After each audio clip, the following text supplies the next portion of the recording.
अप्रवासी मजदूरों, छात्र छात्राओं, पर्यटकों और श्रद्धालुओं को अपने राज्य वापस जाने के लिए केंद्र सरकार ने दिशा निर्देश जारी कर दिया है।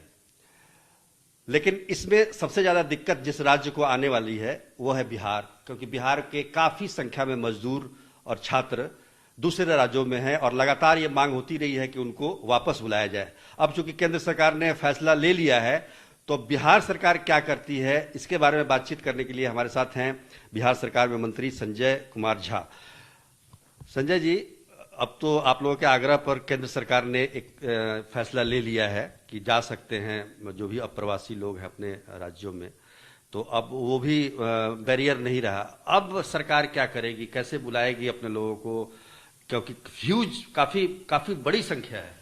नीतीश जी का पिछले वीडियो कॉन्फ्रेंसिंग में ही आग्रह था, प्रधानमंत्री जी का जो वीसी था उसमें, कि भाई एक नेशनल लेवल पे कोई गाइडलाइन हो तो सुविधा होगी इसमें। और हम लोग धन्यवाद भी देते हैं प्रधानमंत्री जी का और अमित शाह जी का कि एक कॉम्प्रहेंसिव एक आ गया गाइडलाइन।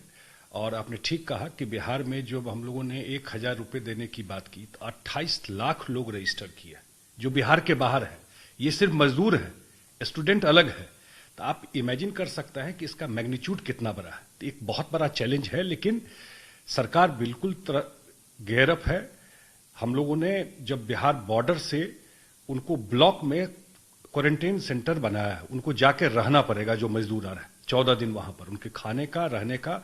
और जो मैं आज सुबह तक पता कर रहा था तो 2.25 लाख मजदूर का रहने का इंतजाम हो गया है। आज शाम तक 2 लाख लोगों का रहने का इंतजाम ब्लॉक में हो जाएगा। अगर मान लीजिए कि 28 लाख जैसा कि आप बता रहे हैं, उसमें से अगर 50% भी मान लेते हैं तो 15 लाख लोग आएंगे। 15 लाख लोगों को क्वारंटीन करना। दूसरी बात, मेरा एक सवाल ये है कि जो केंद्र सरकार का दिशा निर्देश है उसमें यह कहा गया है कि राज्य सरकार लेके आएगी उनको, यानी कि आपको ही वो सुविधा उपलब्ध करानी है जहां से मजदूरों को लाना है, बस भेज के या आपको नोडल ऑफिसर बनाना है, उनका स्वास्थ्य का जांच। ये सब कैसे संभव हो पाएगा, कैसे संभव? ये नहीं है कि राज्य सरकार को ही लाना है कि नोडल ऑफिसर कोऑर्डिनेट करेगा जिस स्टेट से लोग आ रहे हैं, वहां से कोऑर्डिनेट करके फिर कैसे यहां पर आएंगे और वहां भी जांच होगा। और यहां पर जब बिहार के बॉर्डर में इंटर करेंगे तो बिहार के बॉर्डर में इंटर करने के बाद उनका जांच करा करके यहां से बस से, जैसे मैंने कहा कि हर एक ब्लॉक में, गांव में लोग घर चले जाते थे, खाना खा लेते थे, घर चले जाते थे। हर एक ब्लॉक में क्वारंटीन सेंटर बनाया गया है और वहां पर उनको उसमें जाकर के रखा जाएगा। ये अरेंजमेंट किया जा रहा है। चैलेंज बड़ा है, ये मैं खुद कह रहा हूं कि ये बड़ा चैलेंज है। अभी हम ही लोगों को नहीं मालूम है कितनी बड़ी संख्या में लोग आएंगे, लेकिन ओवरऑल जो असेसमेंट के हिसाब से एक ही दिन में सब लोग नहीं आ जाएंगे, पॉसिबल नहीं है, क्योंकि ट्रेन का मूवमेंट या प्लेन का मूवमेंट इस हिसाब से नहीं है। तो वो जब आएंगे तो हमारी तैयारी पूरी है, जो उनके रहने का, उनके 14 दिन के क्वारंटीन का, उनके खाने का, वहां पर हम लोग सीसीटीवी कैमरा वगैरह भी लगा रहे हैं कि उनको जो मॉनिटर करके रखा जा सके। और जो स्टूडेंट आएंगे उनको उस क्वारंटीन में नहीं रहना, ये भी स्पष्ट कर देता हूं, वो अपने घर में जाकर के होम क्वारंटीन में जाकर के रहेंगे। मजदूर जो आएंगे उनको ब्लॉक के हेडक्वार्टर में उस क्वारंटीन में रहना। मतलब स्पष्ट मैं करना चाहूं इसको तो ये है कि बिहार सरकार, मतलब बॉर्डर पर, बिहार बॉर्डर पर जो लोग भी मजदूर हो, श्रद्धालु हो, छात्र हो, छात्राएं हो, आते हैं उनको अपने ब्लॉक तक पहुंचाएगी, क्वारंटीन सेंटर तक, और छात्रों को घर तक पहुंचाएगी। बिल्कुल बिल्कुल, उसमें जिनको आवश्यकता होगी उनको मदद करेगी उसमें। और जो मजदूर हैं उनको यहां से ले जाकर के क्वारंटीन सेंटर में जा करके रखेगी। इसको थोड़ा और आगे बढ़ाइए, उसमें जो सिम्टोमेटिक होंगे उनको अलग रखा जाएगा, जिसको पॉजिटिव आ जाएगा उनको फिर आइसोलेट किया जाएगा। ये सारा प्रोटोकॉल बना करके उस पर काम किया गया है। एक बात मैं जरूर ऐड करना चाहता हूं इसमें कि पिछले दिनों में जो देखा गया है, और अपील भी करना चाहता हूं, उसी पे आना चाह रहा था दरअसल, कि अभी जो लगातार मजदूरों का आना वैसे ही मतलब कभी बंद हुआ नहीं है और लोग पैदल और जैसे तैसे करके लोग आ रहे हैं।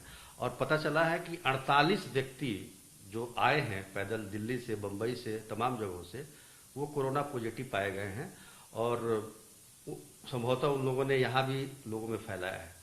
तो ये जो इतनी संख्या में लोग आएंगे, आपको क्या लगता है कि सुरक्षा नहीं, मैंने कहा कि इस प्रोटोकॉल में आने में तो हम लोग मिनिमाइज करने की कोशिश करेंगे, लेकिन जो चोरी छुपे आ रहे हैं और घर भाग रहे हैं वो सबसे बड़ा खतरा है। मैं अपील भी करूंगा आज से तो लाउड स्पीकर से पूरा हर एक गांव में प्रचार भी किया जा रहा है कि भाई जो आ रहे हैं इस प्रोटोकॉल में जाइए, जांच करा करके क्वारंटीन होकर के रहिए, और अदरवाइज आप चोरी छुपे आइएगा, सरकार एक्शन लेगी।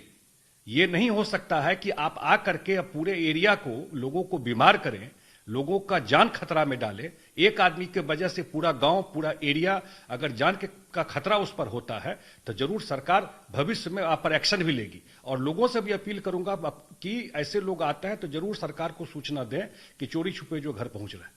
तो बिल्कुल, तो सरकार, बिहार सरकार अपनी तैयारियों में लगी हुई है। हालांकि संख्या काफी ज्यादा है, टास्क बहुत बड़ा है और कितने लोग आते हैं वो भी देखना होगा। लेकिन एक बात महत्वपूर्ण है कि जो लोग भी चोरी छिपे बिहार में प्रवेश करते रहे हैं लगातार, और जिनकी वजह से जैसा कि 48 लोग पॉजिटिव भी पाए गए हैं उनमें से, उन पर सरकार एक्शन लेगी, ऐसा मंत्री जी का कहना है। और साथ में ये भी कहा जा रहा है कि सरकार हर एक प्रखंड स्तर पर क्वारंटीन सेंटर बना रही है, जहां पर जो भी लोग आएंगे उनको रखा जाएगा। कैमरामैन नदीम आलम के साथ सुजीत कुमार झा, पटना।